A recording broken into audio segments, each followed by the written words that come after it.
let me switch over the camera really fast. I guess you can see my little setup. There it is.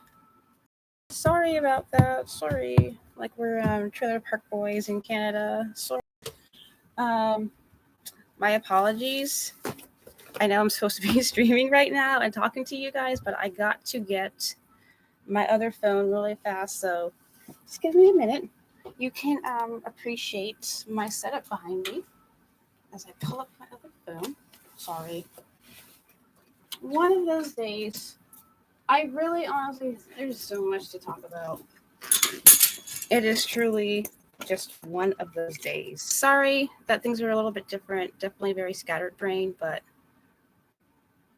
once I get to the talking point, she'll be like, oh, okay, yeah, I can see why that she has a lot on her mind. But anyways, in case you didn't know, hi, you tuned into That Girl, Jenna Kurosawa on Anchor FM podcast. I'm streaming on my Facebook and as well as YouTube. Hello. Eventually I'll get to working. Last time it wasn't, so I apologize to if there was anyone out there who was expecting to listen to me on YouTube. It did not record. So that's kind of like Murphy's Law, I suppose. Anyways, back to all seriousness though. Let me give you a quick recap from last week. I talked about Patriots Day, September 11th, the school systems improving with more hands-on training. So the academic stuff, the book learning will actually stick in the brain, and they can give back to the community. Talked a little bit about CPS and abortion and adoption. And the reason why I want to recap is I kind of left it on a negative note, but in all seriousness, the argument I talked about and less funding to abortion. That's my argument. There's a system, there's problems in it. It's flooded with women who are in crisis or not getting the support that they need. So unfortunately, that's kind of where I'm coming from right now. I apologize if I came off as extremely disrespectful. So anyways, like I said, yes, foster care and adoption agencies, they work extremely hard and there's a lot of problems. And I think if we would get actual resources and funding to those resources, it would be a lot better for society as opposed to just paying for women to get, butchered and the babies ripped out. So anyways, enough of that for right now, because, I always have something to say about that. I just started recording, so I'm glad that I have that opportunity to kind of get that on the Anchor podcast side. So let me go ahead. Yep, there you go. That's perfect. Cool. I'm learning the system, so I'm really happy that I'm figuring it out. So, anyways, you've tuned into Jenna Kurosawa's. Or not listen. Sorry, if you don't want to listen and you want to read, I'm on blogspot.com under Google, Twitter, Instagram, TikTok for short videos, of course, Facebook. Okay, so now that I've done that, I've given you the recap. What am I going to be talking about today? Well, I haven't really talked much about myself personally, so I wanted to share a little bit. Just if anyone was curious about why I do have so much of an interest in some of these issues, that's very close to my heart because I've kind of lived some of these things. But I wanted to go back to more of my roots and bring up my dog. I used to have a little dog named Courage from that little show, Courage the Cowardly Dog, little pink dog, where creepy stuff just kept happening in the middle of nowhere. So I definitely feel like a close connection to that character because I live in a town kind of like the middle of nowhere and creepy stuff. And unfortunately, he got hit by a car. That was very, very, for me at that moment in my life, very tragic. Because, at that point in your life, I was young. This is like, I want to say 12 years ago. So at that point in my life, having a dog, and the reason why this dog was so important and significant was it was the type of dog that did not bark, even though he was a Chihuahua. Didn't bark when he came in. Everyone was saying, I wish...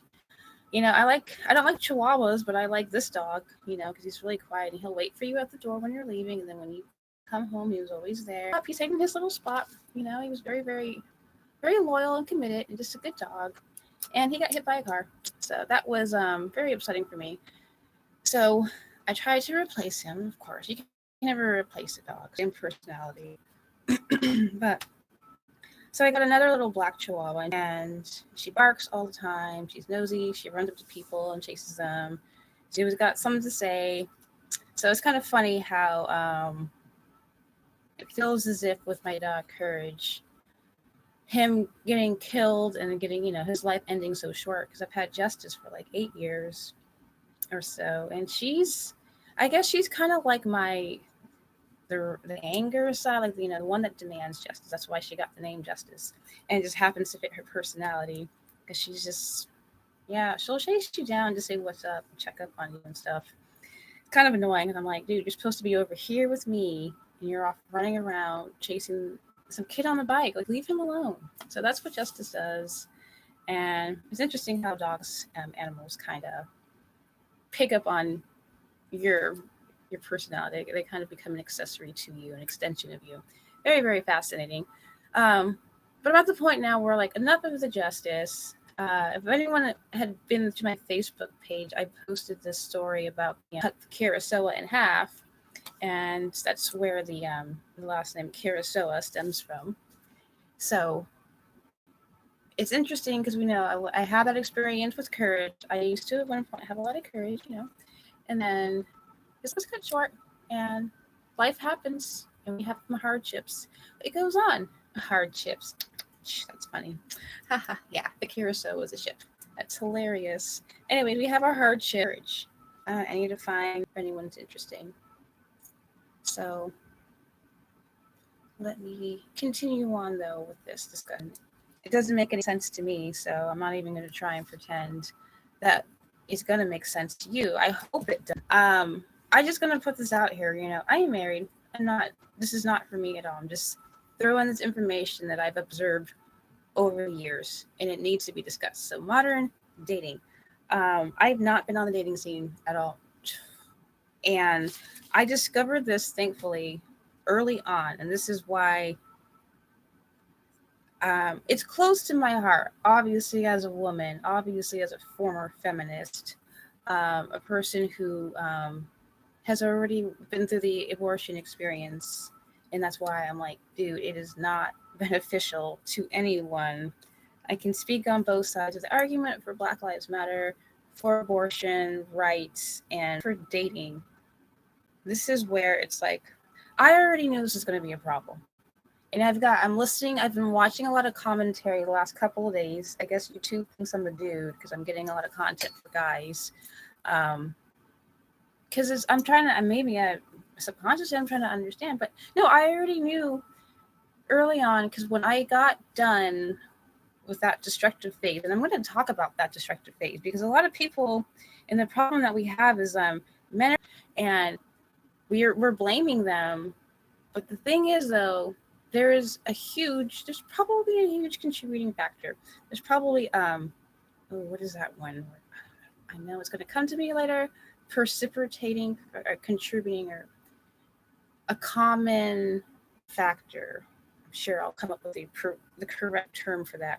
A common denominator, contributing factor, the same source that could be the reason why there's so many problems within the dating scene, why men are completely scared and terrified of them. So I'll have to go back and forth. This is going to be a little bit of a longer segment. So if you want to fast forward the audio, I found out by actually listening to the podcast on my phone, I discovered that you could fast forward. So this is going to be kind of lengthy, and I want to posting a lot of stuff. I am making a lot of observations about the world around, and so this is it. Okay, I'm going to speak for a woman first, because I'm a woman, having a brother, having a father, being around a lot of dudes from my experience. So this is what I've picked up. But first, a woman. Okay, so back in my day, I was out there on the scene. To me, at first, it was genuine. I really want to find someone who wants to be with me, and who will allow me to be myself and my true self without trying to control my life and my decisions and everything. I really just wanted to have a guy that genuinely would understand me and love me for myself, and I could true was. That came up with some problems because the issues that I was having was I was completely in the worldview still, and the people or the person who I was originally going to be with had a different worldview, more conservative. So there was conflict in that, and this is one of the things where it would have been better to have the information up front, the correct information, but at the same time, I needed to go through this process and get it done quickly so I can give you the correct information. Okay. So, did not have the right worldview. He ended up, I wanted to do the independent, go to school experience, the club life, the bar life, being fun, bound dude. Didn't work out. Um, and then ended up with another gentleman. And this is where things get really weird because he was already committed to someone else. But the thing is, A, I did not know about it. And B, it was just a setup. Okay. It wasn't even real. It was just for the financial, it was for the benefits, it was for the insurance. And they had no relationship. It was just on paper. But I didn't know this at first. And I had already fallen like head over heels. I was completely smitten, and young and dumb and just thinking optimistic. Yeah, we're gonna be a couple and we're gonna be having this great time. And the thing that's really frustrating is like we were already having, we were doing the act and stuff, and I was completely, enthralled, super happy. And then he had to go away for work, and right quickly, quote unquote, taken care of. So that was the first experience, and this was one of the things where this was this person's career that was at risk if the truth came out. Also, the person that he was married to would also get in some serious trouble. And me feeling like a lot of guilt and embarrassment because I was raised in the church. You don't do that. You don't have sex. You don't have an abortion. You don't talk about it. So I was trying to keep that to myself as well. So I was trying to, cover up for three people. And that is where things get just crazy. So when I talk about modern dating, let me just go back before I get into my story. I was watching a female commentate on her dating experience and just looking at the complete, you know, disappointment in her eyes. And I was thinking, I remember back in the day, like, he should see like that is like my expression of life. So I would hope that they would feel the same way and reciprocate that and like think, oh my God, this girl's like a really great girl. Like, let me, you know, like let's stay together. And it never happened.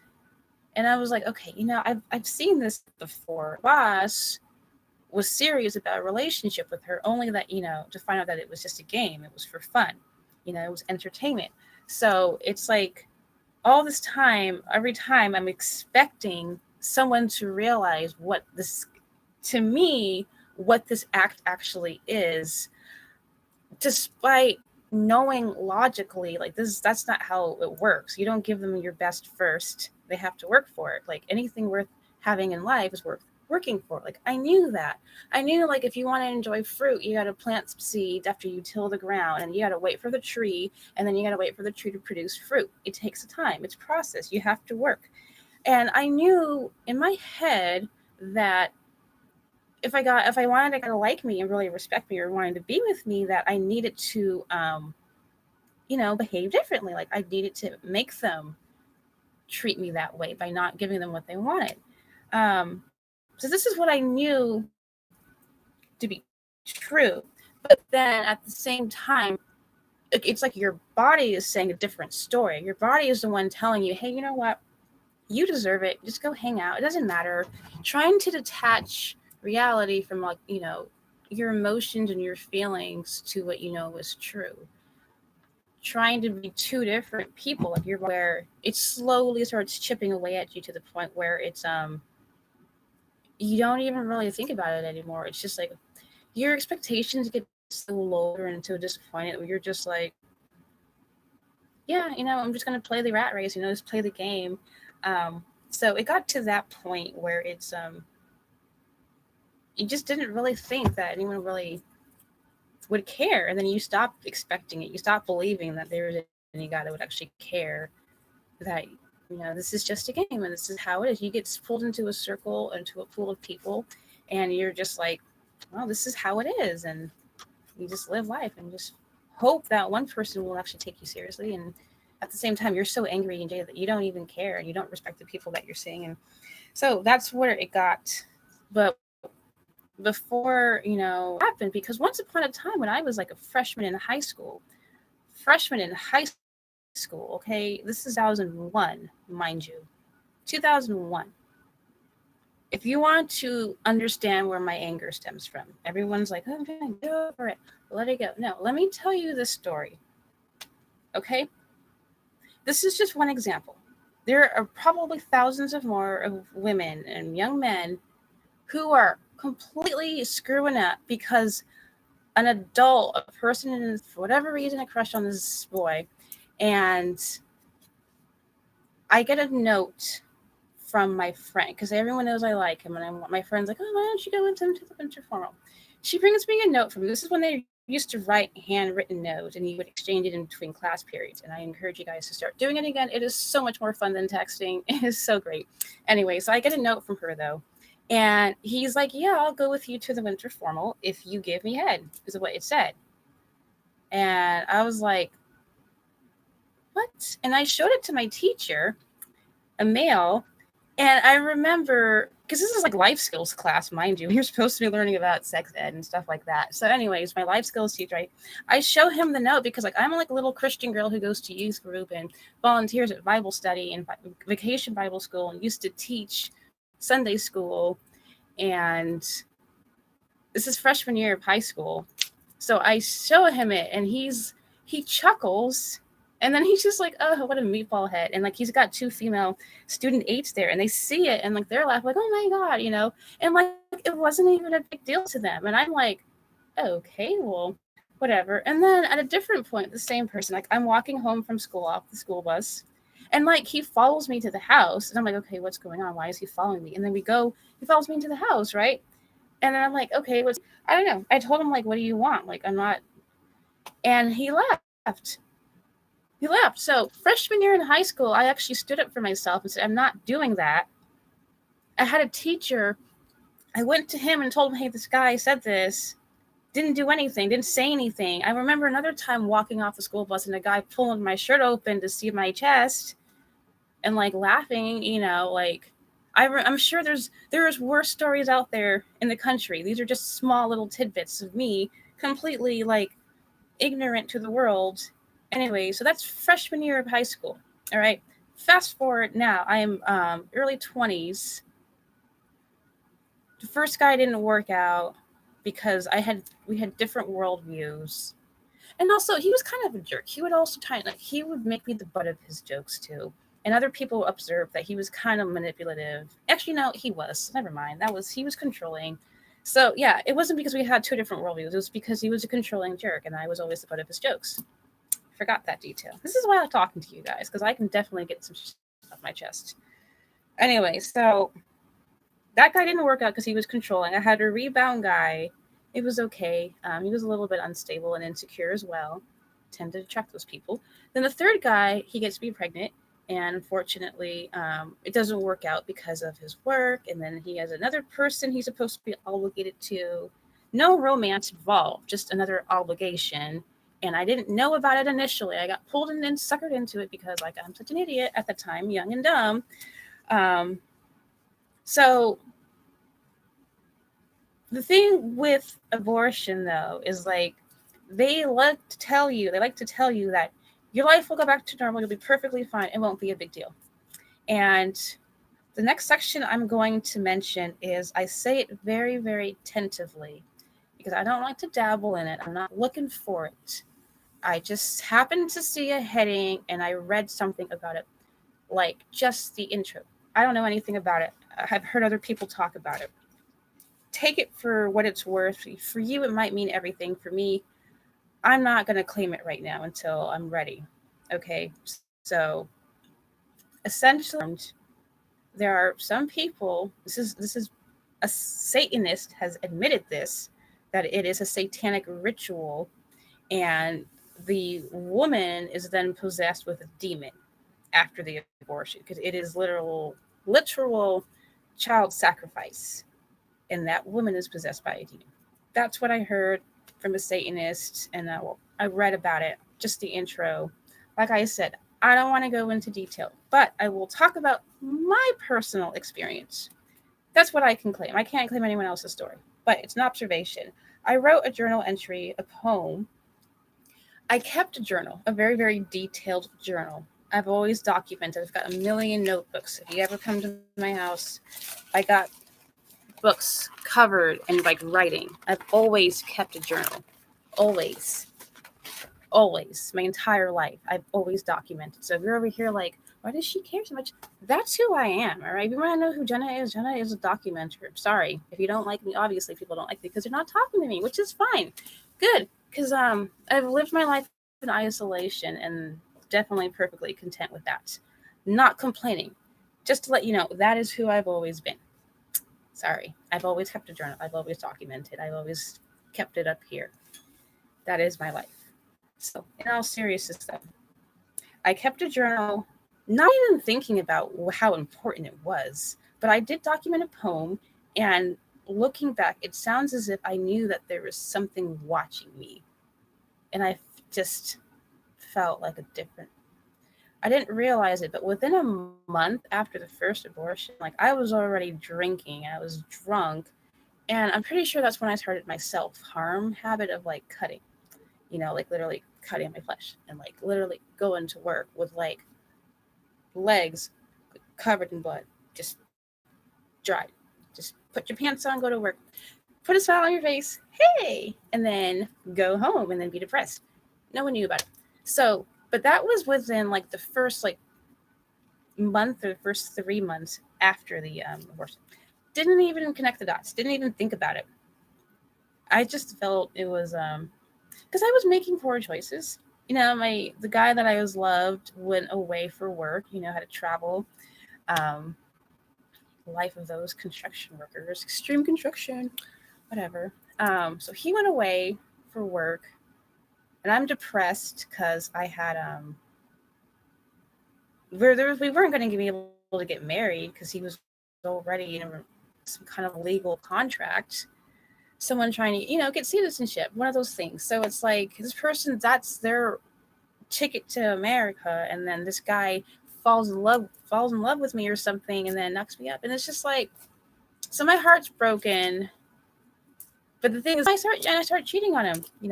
The rebound dude that I had a rebound relationship with before, and it just got worse. Drinking got worse. Pill popping started. Cutting was like every day. Got to the point where I was looking forward to it.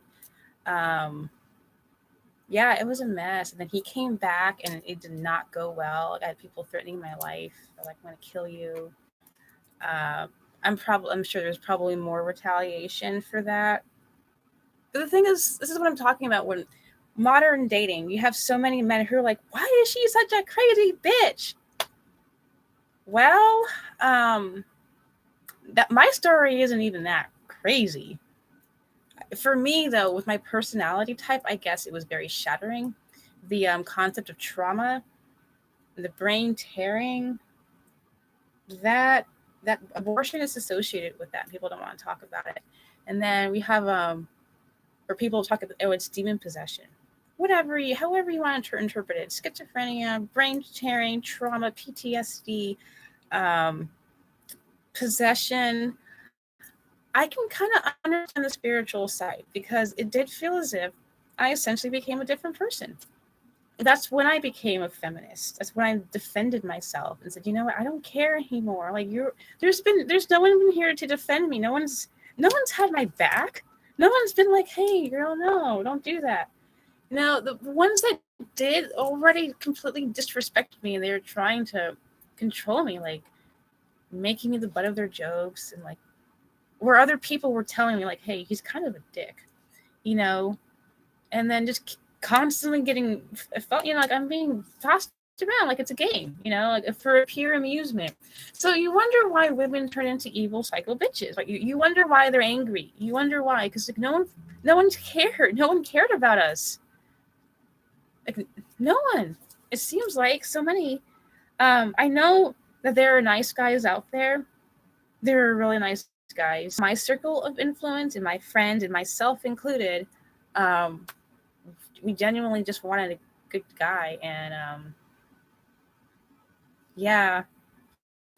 So whatever's going on up here in our brain is completely rewired. Like, again, no one thinks about that. They're just like, she's just a stupid slut. She's a hoe. She's a fucking retard. Like, look at her. No one's realizing that this is the symptom of a bigger problem. No. She's the problem. Get rid of her. Shut her up, is what you hear so many times. Or don't believe her or ignore her. She's being hysterical or just, and we all laugh. And it's just like, well, there's probably, no, I don't know, there's probably, damn sure there's someone that screwed her over really bad. And it's not being addressed. We're seeing these people like lose their mind, and then we don't want to deal with it. So I'm talking about modern dating right now, right? And I'm talking from the women's side right now. And I'm just like, it's painful because I remember those days talking with my husband saying, like, I had these experiences 12 years ago, okay? I don't even know what's happening currently. I was on Plenty of Fish for a little bit, okay? After that, they just blew up with dating apps. And I just like, what? Like, I listened to this podcast, the stream, Mr. Nightmare. He's also on YouTube, Mr. Nightmare. And I was hearing about the freaky stories that happened. I'm just like, dude, I'm not even going out there. Like, forget it. Like, no, I'm done. Like, I thought it was bad 12 years ago. I saw some stuff, not a lot of stuff. I saw some stuff enough where I was like, what happened? So I know a lot of men are like, you bitches are crazy. I met a woman in SoCal who was pretty much an entrepreneur in the adult industry. You know, she made a lot of money. And the part that's really depressing is she had a boyfriend who worked a part-time job, but she really paid most of the bills doing that. And again, this is 12 years ago. And now I'm just like hearing the stories of women who opted to go onto those sites and be their own entrepreneurs. And they have people promoting and decriminalizing sex work and making it so easily more accessible. The thing is, though, our our nature hasn't changed. We're still the same people, and it's really frustrating that. Um, hey, how's it going, Nikki? It's really frustrating because you have women right now who were told to be fourth wave feminists, to be independent, to be your own boss, to be liberated, sexually liberated, and that, you know, get your money, get yours, all this stuff. Um, and then unfortunately, though, the human nature hasn't changed. Do you think guys are gonna still want to be with you? That's the reality, though. Like, there's just a whole bunch of games. I'm listening to this woman talk about dating, and she's so confused, and she's like disappointed, and I'm like, I remember that feeling of like, you. I don't know why you don't get it. Like, if I'm willing to sleep with you, that means like that's not enough for you guys. That's not what you want. Like, you just wanted it really quick, and then you didn't want to deal with it. You want to deal with other problems. So it happens to so many good girls who are just like, they don't understand, and the media will tell them to go out and date and dress this way and act this way. You watch all those reality shows, those stars, you see all the different things trending, the celebrities acting that way. And then reality sinks in where it's like, okay, nothing's really meaningful. They don't really want to stick around. They don't want to deal with the hard work and the emotion. Microwave and having everything delivered to you and instant streaming. That's what it turns into. So it's really frustrating to me now It's really, it's just now because like it's still the same issue. It's really frustrating now because it's still the same issue that we're seeing, but it's kind of worse now because it's like it's now the men are like confused. So now let me try, I guess, and speak for the men. Um, in all honesty, I hope you can kind of understand where some of these women are coming from. At least me. Um, like I said, some of the stories are so much more tragic, and I'm like, you expect us to be okay, and after so many men have just taken advantage and just yeah, it's frustrating. But sorry to speak to the men out there who are I guess average guys looking for devils out there, and it's either because of past trauma or she's been possessed by a devil. And this isn't me trying to be like sarcastic or flippant. Like I'm possibly, I mean, women are pretty evil. We are having the ones who will entire status. You do have women who will intentionally home wreck, like they will interfere, like they will prey. You've got women who are pretty much pedophiles. They will go after a young child, a young boy. Teachers going after students is disturbing. I told you about the fourth wave feminists out there. There's some who were just raised in that environment that it's just normal. That's just what you do, and that's their entire identity. So that's all they've ever known, and especially if you. I remember one comedian saying like, "Never trust anyone that bleeds for 7 days and doesn't die." With the hormone to attack. I realize men are completely like, what is going on with this woman? There's a lot you don't understand with our emotions and our feelings. Like we really feel things a lot more. And when sex is involved, this is like the best way I can kind of understand it. The neurological connection and the guy's DNA, to put it tactfully, it's in there. It becomes, in a way, to an extent, and I think that's part of why there's such a strong attachment.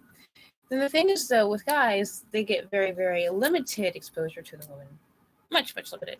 So I remember having a debate with my husband, trying to understand how, to me, it was like, it's really unfair that a guy can just kind of like for a woman, whereas a guy, it's kind of like he can just shut it off a lot easier.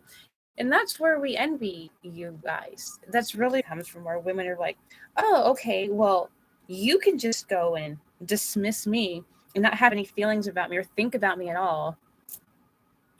That's also, I'm sorry to go back to women's defending women, but that's also where the resentment and anger comes in. It's like you're really, really emotionally attached. Well, it hurts. It really does. Through a lot more women with, a lot longer, but it's a lot more damaging to him in the long run. It's harder for him to stop that lifestyle. A woman, thankfully, those strong emotions that hurt, it is enough. Hopefully, this is why it's supposed to hurt. That is where your body is like, your mind is like, this is not okay. I don't like this. And it's supposed to warn you and say, this is not good. So women can feel that a lot sooner and correct the behavior. You're supposed to correct the behavior, the destructive behavior, a lot sooner. Men, on the other hand, do not pick up on those signs until much later in life. And no one wants out of a long-lasting relationship. Or actually, you know what? Guys still have a better chance of finding a woman when they're older. They still have a better chance. That's another reason why women are resentful. Sorry, I keep going back to defending women. A guy who's older and he's already kind of burnt himself out, get out of us, and then you're like, oh, dude, like I need to settle down. Let me go find some younger girl, and then you're done with us. That's another reason why we're so resentful. It's just like, okay, so you can shut your emotions off earlier. Sorry, I'm gonna go back. let me go back to men. So that's not always true though. Men though, they often end up being, they do have physical ramifications as well. I need to take that into account because once they hit a certain point though, um, women talk about menopause a lot, and then guys have the thing. I think it's called andropause or something, or andropause, um, where their testosterone level can just drop like in that regard. If you have a guy who's just used to, constantly being the man and going at it and doing whatever he wants, if you were to hit that phase, the psychological ramifications are actually a lot more severe on a man. And that's probably why we're seeing a lot of more of middle-aged men suicide rates. That's probably why, actually. So here, let me defend my men again. If I'm telling you, like, and then also, women don't have to take into account when we get aroused, we don't have to worry about having a heart attack. Okay, that's when older men, that is one of those things where does the blood go? So chances of heart attack, psychological ramifications once time catches up, once the reality of what you've been doing with your life and how you've been spending it, and then you look back. That's when you got a lot of men in the nursing homes who are like, "Just kill me, doctor. I'm miserable, or I'm so depressed, or I wasted my life, or I heard a lot of women. I've heard this too. Older men who've had a lot of relationships and, overseas, I've heard them like just straight up like, dude, I probably have some kids I don't know about. And like, I feel really bad. I don't know what's going on. They're just living in the moment. And then they look back 10, 15, 20 years. And they're like, what have I been doing? I've been causing a lot of destruction and a lot of harm. And they just pretty much, they lose their mind. So let me kind of tie all this back together with the modern dating. So what is it now that we can do where both sexes, they can't trust each other? They're like, I don't know if this girl is serious. I don't know if this guy really wants to be with me. The best thing that I can suggest for any person at this point, first and foremost, is like, people just stop hooking up. I know that's going to be kind of difficult, but as soon as you stop the hookup culture and just say, I'm not going to, that's the first step. Physical desire and you've been hurt so much, you're so focused on self-preservation that, you exchanged healthy coping habits, like things you should do, other things like, to get the natural endorphins going. A lot of people like to run marathons, and I'm like, I cannot be doing them. If we didn't get to a certain point in the walk, then I'm like, I didn't feel as if we walked enough. Like, I needed to get more on the walking because I needed to get those endorphins going. That, I don't know if you've ever heard of a runner's high. Things that you do that it's naturally exhilarating. Having sex is a natural thing, but at the same time, it also, once you're so used to doing that becomes your only source of comfort, but it's also the thing that's causing you your greatest pain and suffering at the same time. So it's either you can find someone. My thing is, if you don't want to give that up, then just be very, very, very brutally honest and upfront and very, very specific. I think being very transparent about certain things is more beneficial.